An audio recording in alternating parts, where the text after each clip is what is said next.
Nick Butterworth. Dream Story. It was a bright, cold winter's day. Snow had fallen in the night, and now everything in the park had been turned into a guessing game. It looks wonderful, said Percy, the park keeper. But it makes a lot of work. Standing next to Percy was a rather old, cross-looking rabbit. Well, quite so, said the rabbit. But now, what about these mice? They're making a dreadful nuisance of themselves. Percy found it hard not to laugh when he saw what was making the rabbit so cross. The mice were having great fun. Percy was chuckling to himself, but he quickly turned the chuckle into a cough. After all, this was no fun for an old rabbit who just wanted to curl up and sleep through the cold winter. Now, come along, you mice, said Percy. You must go and play somewhere else. And he added, try to stay out of mischief. The mice looked very disappointed. Slowly they walked away, dragging their toboggans behind them. The old rabbit said thank you to Percy and then disappeared into his burrow. Percy got on with clearing the snow. It was hot work, even in the cold weather. First he took off his cap, then his scarf, and even his gloves. Percy worked hard all morning.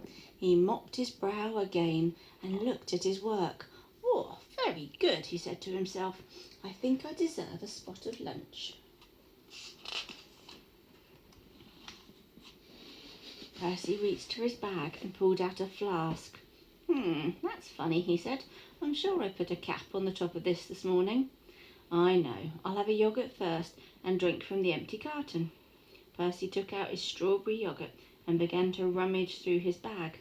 That's odd, he said. No spoon. It's a strange lunch. There's a lid missing from a box of dates, and the bottom half of one of Percy's cheese rolls had disappeared. And Percy was sure he'd packed an orange, but there was no sign of it now. It was all very puzzling.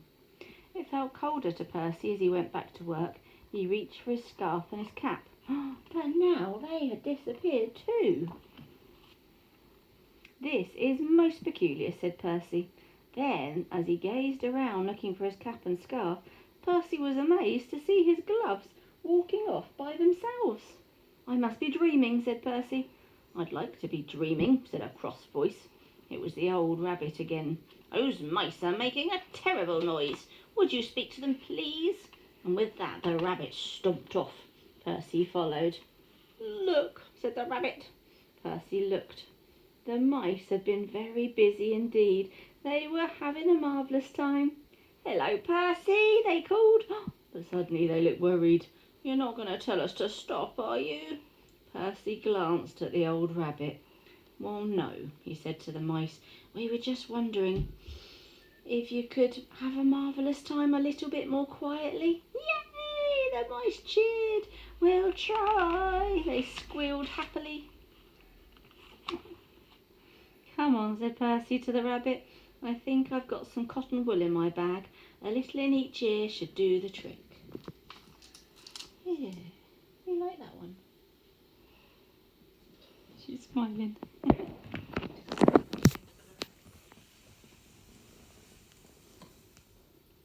Why you get so